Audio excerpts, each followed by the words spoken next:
What's up, everybody? Welcome back to On the Warpath. It's Sanchez 405. If you're new, make sure you click that subscribe button, hit the bell so you get notifications anytime there's new content posted. And as always, like, comment, and share this video out because you know what we do here. We're talking Washington football team all the time. And we've been local for a while, so we decided to kind of go local, but we went national as well. And we bring in the expert himself, Mr. Reception Perception, and one of the creators of Backyard Banter, Matt Harmon. Matt, how are you doing, my friend? Corey, I'm doing good. Yeah, I suppose I checked the national but also local box. I mean, should we peel back the curtain right now? Like, we literally went to middle school together, dude. Yeah. How awesome is that now we're like doing this show together, man? This is incredible. Thank you so much for having me. I'm really looking forward to it. Hey, I appreciate you, man. And yeah, Grand Park Middle School, Forest Park High School, class of 09. You actually, a lot of people don't realize this, but you and I made our national TV debut together when we were seniors in high school. That's true. That's true. Right. We were yeah, that's right. I forgot, what was it? The like museum or something like that at the museum. Yeah, that's right.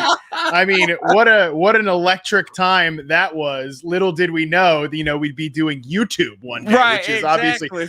I mean, come on. There's more people on there than C-SPAN these days. So I think things have gone pretty well for us. That's right. And, hey, Susan Page, I think it's because you and I, Susan Page was able to moderate the vice presidential debate last year. So that we'll shout out to us.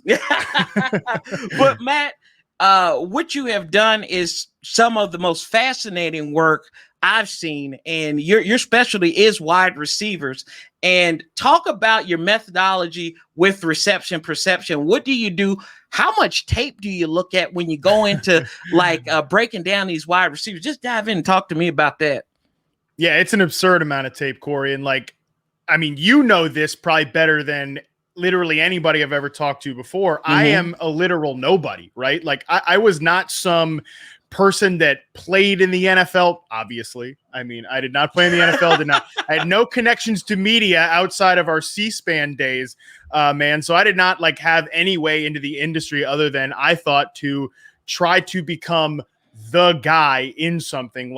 For me, that was wide receivers, right? Because I'm watching football on Sundays, just like you and everybody else. Right. I'm always wondering what are these wide receivers doing when they run off the screen, right? Because I mean, I grew up watching those same Washington teams that you did, Jason Campbell throwing check down passes to Mike Sellers in the Joe Gibbs 2.0 era. So I'm like, what about all these guys downfield? Is nobody open or what's the deal there? So that was my biggest question about football. So I set out to try to answer that question. I set out to try to quantify route running through some of the same research methods I had been doing in school, just a year before after I graduated college. Mm-hmm. And that's sort of where reception perception was born. I go in and it's like I said, an absurd amount of tape. I watch 8-game sample for every NFL player that I do. There's over 300 players in the database since 2014. So I've watched routes on routes on routes on routes. And basically I collect how often they get open against man, zone, press coverage, how often they get open on each individual route type.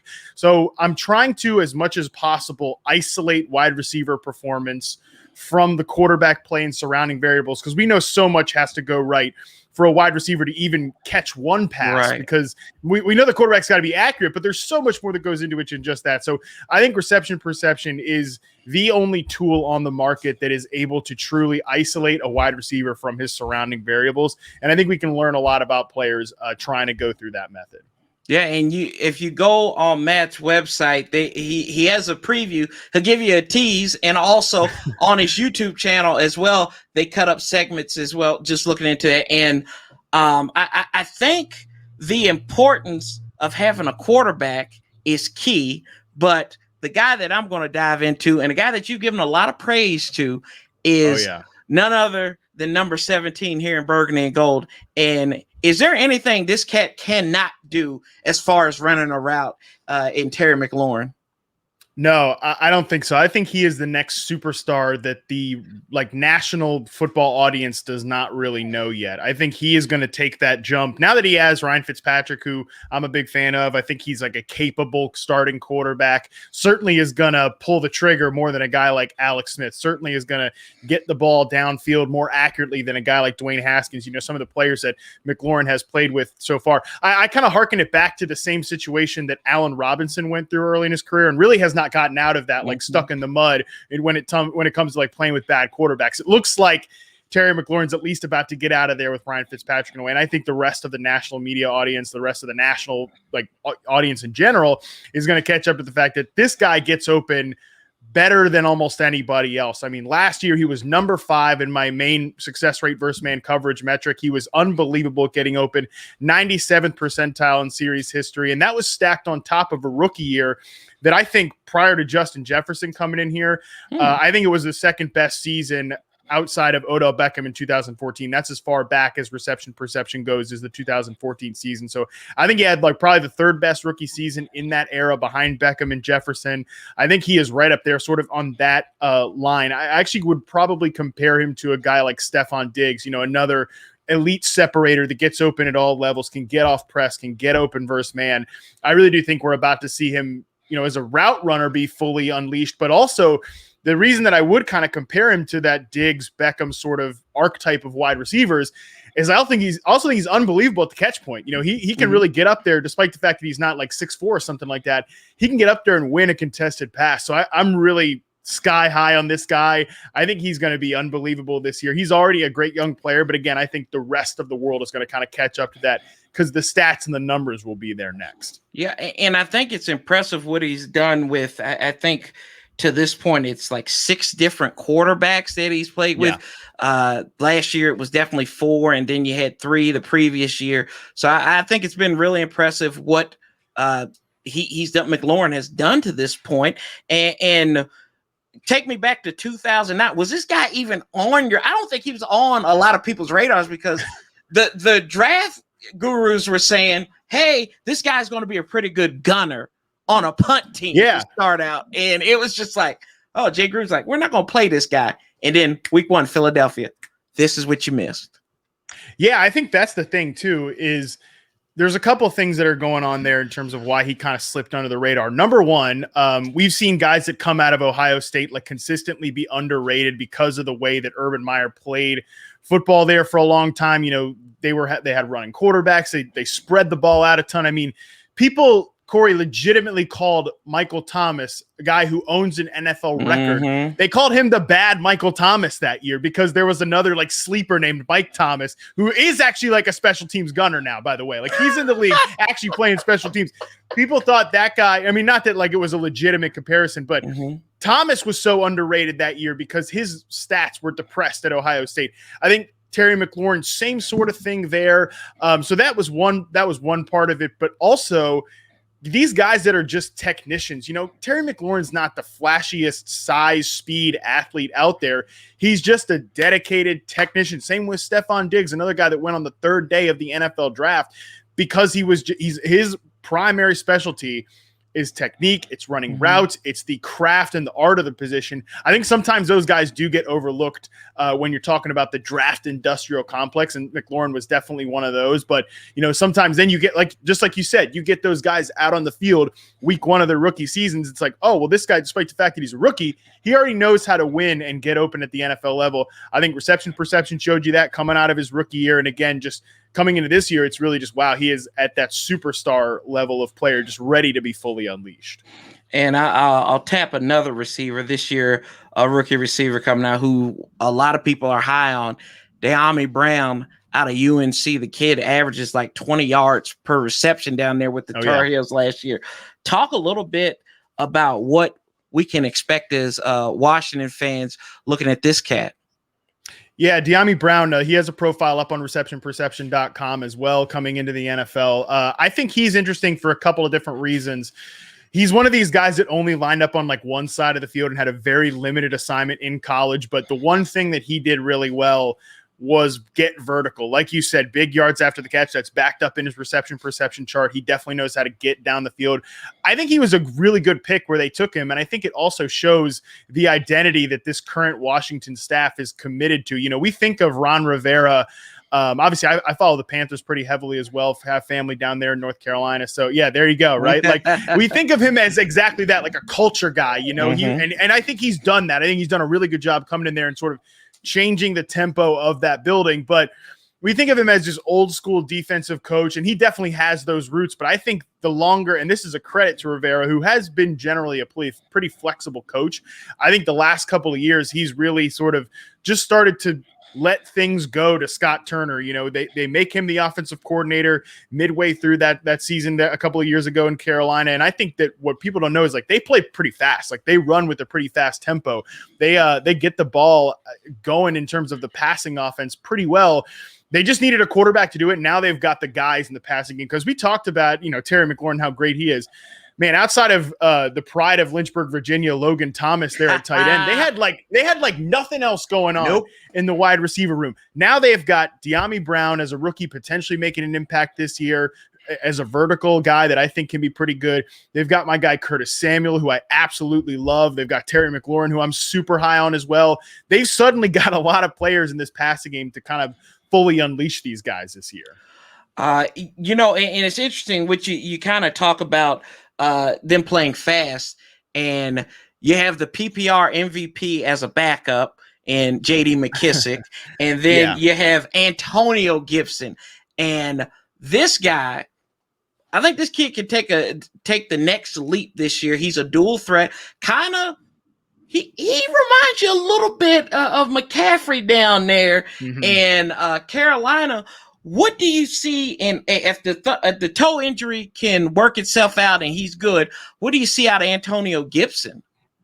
Yeah, it's crazy too that his rookie season was almost like backwards of what you would have expected, because this was a guy who played wide receiver in college. You know, he was actually like a very green running back when he coming into the NFL, but he basically ceded like all of the passing work to JD McKissick last year. I think some of that was, I know I read an article on the team website recently about like, they didn't want to I'm sure, listen, you've probably consumed literally every piece of content about the team. I don't need to tell you this. Like they didn't want to they didn't want to like overwhelm him as a rookie. Didn't want to play him on too many third downs. And then obviously you mentioned JD McKissick there as like the PPR MVP. That is like a player that we know Alex Smith is going to laser focus on. So I think that's why McKissick owned so much passing volume last year.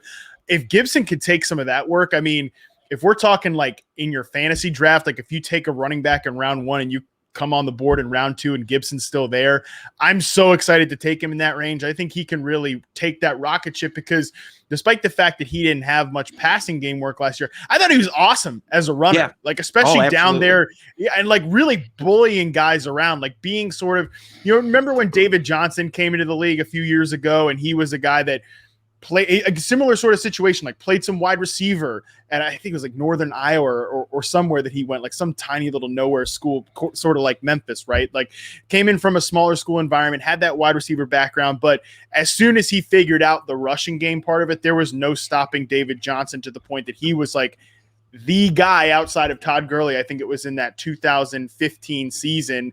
Like if you had David Johnson, you won your fantasy league type of thing. I think Antonio Gibson can be that type of player, because he immediately showed that he had the rushing chops, honestly, even earlier than David Johnson did at certain points last year. So I think that he could be a guy that if you take him in that second round in fantasy this year, you're going to be super excited, because if you're excited about the offense, and if you couldn't tell, because I've said good things about basically every player on the depth chart so far, I'm very excited about the offense. Naturally, you should be very excited about the bell cow running back if he can truly inherit that role. Yeah, I'm excited for it. And you mentioned my guy, Logan Thomas.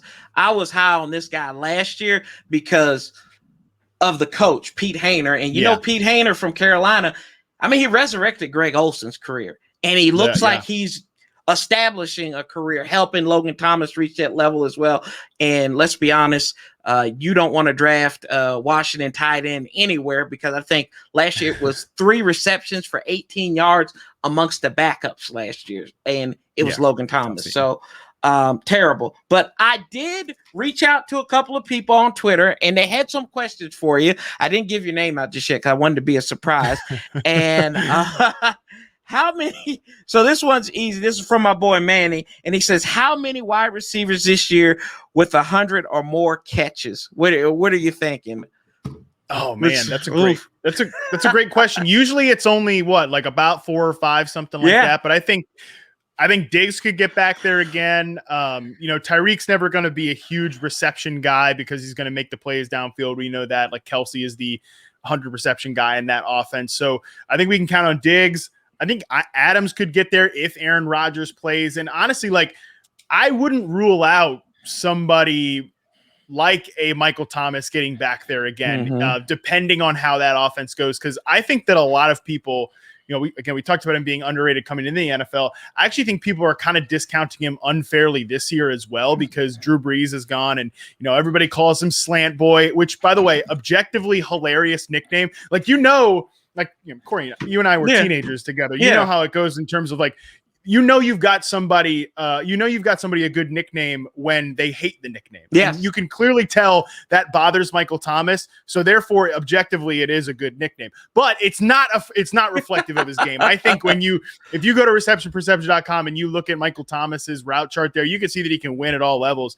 And I think if Taysom Hill is functional or Jameis Winston is somewhat functional, he's going to have that big year as well. So, and I actually wouldn't even rule out a guy like Allen Robinson, who's gotten pretty close to 100 receptions the last couple of years. I think he could get there again too if Justin Fields hits the field early. Okay, well, we'll see. But they're going to have Candy Dalton up there too. So yeah, yikes. And you mentioned Michael Thomas, and I feel like that's slander on this channel because Josh Doxson was taken before Michael Thomas in that last draft.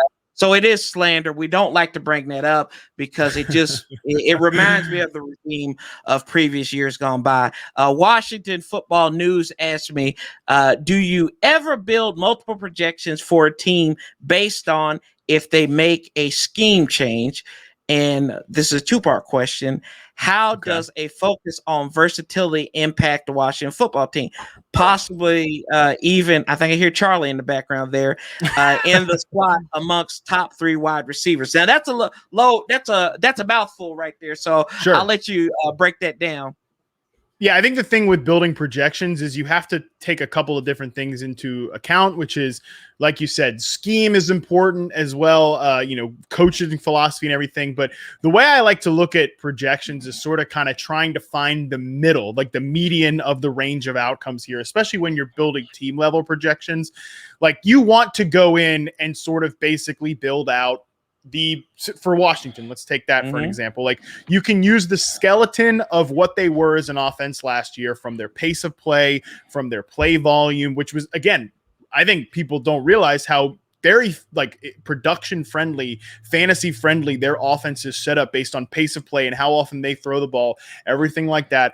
You want to start from there, but then you also want to look at the quarterback tendencies, because as I mentioned with wide receiver production, and the same thing really with running back production too, because quarterback is the straw that stirs the drink. You kind of want to trickle down from there. So I like to start at the quarterback level, then distribute volume with players. But again, you're building sort of the median range of outcomes. And I don't know where your expectations are for the team as a whole. Obviously mine are very high, but you don't want to go off my optimistic projections, right? You want to start a few ticks lower, but you want to leave room in your own, in your mind when you're looking at it. You want to leave room to adjust for the optimistic scenario. You also want to leave room for the pessimistic scenario. And another good example is a team like Baltimore. We know that they've been one of the most run-heavy teams in the NFL, so you want to still project them to be very run-heavy. That's going to lead you, when you look at projections, not to be very excited about a receiver like Rashad Bateman or something like that, the guy they just drafted. But we also know that sometimes things don't go to our plans. Look at a guy like A.J. Brown. People can't, folks that played in dynasty leagues were pushing A.J. Brown way down the board because he was stuck with Marcus Mariota in a very run-heavy offense. things changed there pretty quickly in Tennessee, and now A.J. Brown's like one of the best receivers in the NFL, a total stud. So you want to leave room for that optimistic range, for some of the pessimism. But again, you're trying to sort of find, I don't know if this fully answers the question, but you're trying to find sort of the median in terms of when you're projecting teams. Okay. Yeah, I think that answers that one. And then one last question here from Twitter. And Amir asks, in a full point PPR league, who should I target in the first 5 rounds?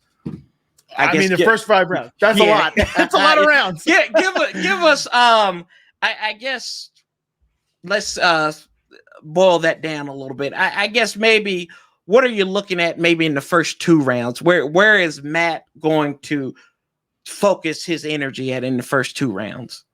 Well, I think the fun part, actually, this is not fun because the news is not great, right? Like the fact that Cam Akers got hurt today really sort of puts this into focus. A situation that was kind of happening this year anyway, which is like, for me, I was very excited about Cam Akers. I'm excited about guys like Jonathan Taylor, Antonio Gibson. I think the first 2 rounds are where you want to be looking at running backs. And that sucks in one way because I really want to take Stephon Diggs, Devontae Adams, Justin Jefferson, A.J. Brown, who we talked about. Like those guys who are going consistently in the first 2 rounds.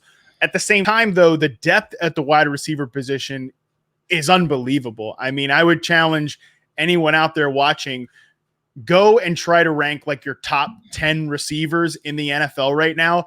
If you don't feel like you left 4 or 5 guys off your list, you're doing it wrong because there's too many good receivers right now. Like 2019 draft class, the 2018 draft class, even, and obviously 2020 exceeded expectations that were already very high. It's really buffed up the position as a whole right now to the point that it's very crowded. So for me, I want to try to look at running backs in the first 2 rounds if the value is right. That's sort of my attack plan right now. And the reason I say that this Cam Akers thing sort of solidified this opinion, even though we just lost one really good running back option there. His backup, Darrell Henderson, who I think is pretty good. Like, I don't think he's some just goofball running back like number 2 that gets vaulted up unfairly or something like that.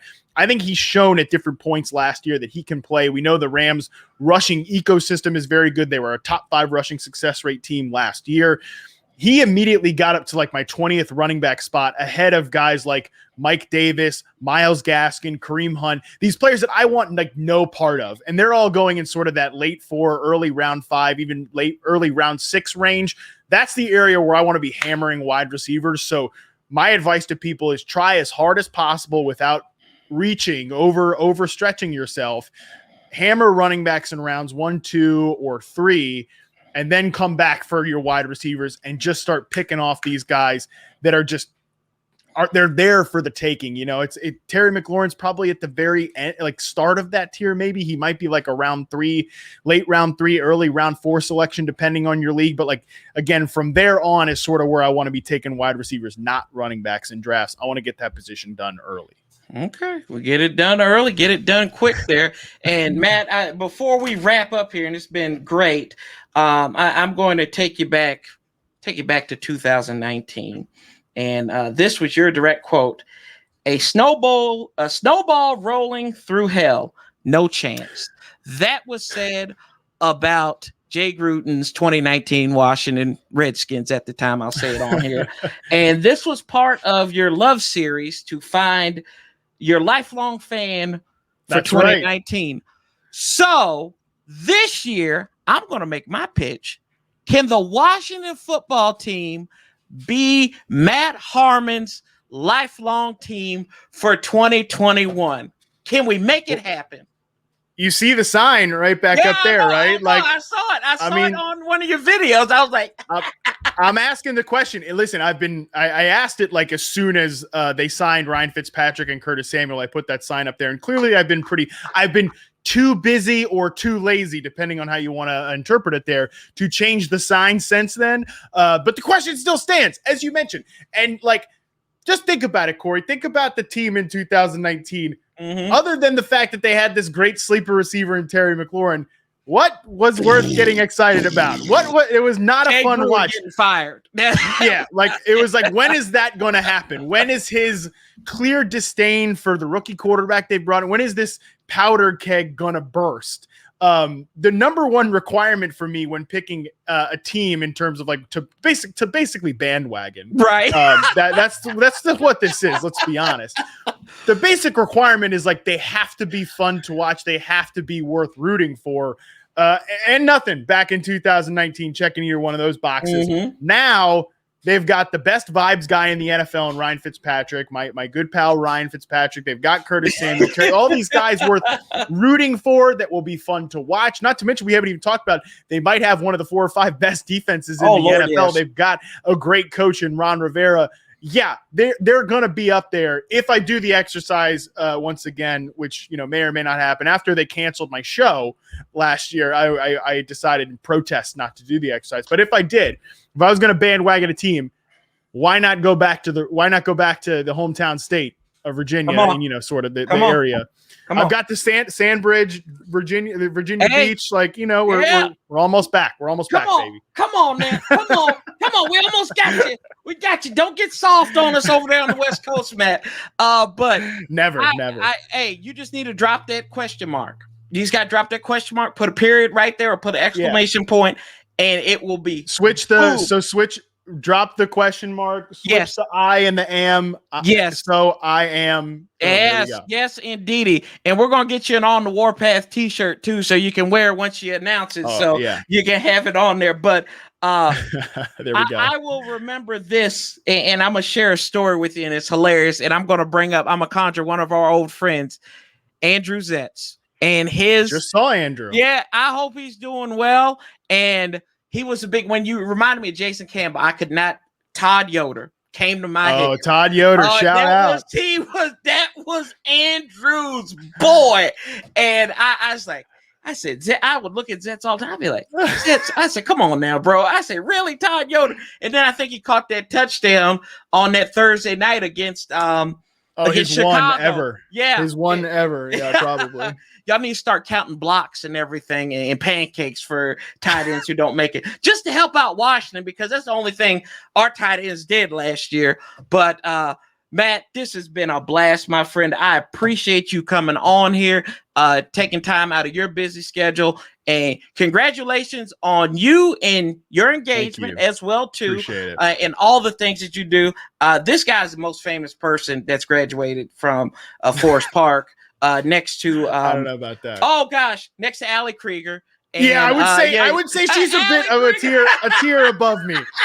I do football. She actually does football. In the sense, right? You get her and Mrs. Ertz. You got to get them on there one day. But yeah, man. No, if anything, you're the most famous person from the class of 2009. I know that much.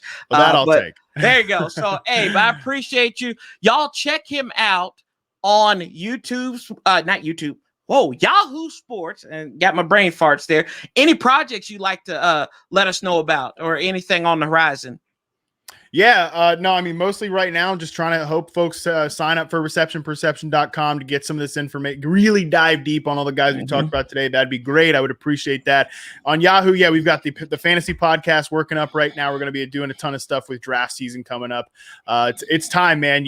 Like this, it's as soon as training camps start, and they're starting this week, like people are reporting, it's all sort of that downhill slide there, man. But no, I appreciate you having me on. I appreciate the fact we got a Todd Yoder name drop. Like I said, Andrew's literally going to be the best man at my wedding. Like I just saw him a couple weeks ago. I can't wait. I think he'll be more excited to hear about the fact we talked about Todd Yoder today than anything else. I don't forget people. I don't forget moments, and it's been a pleasure, man.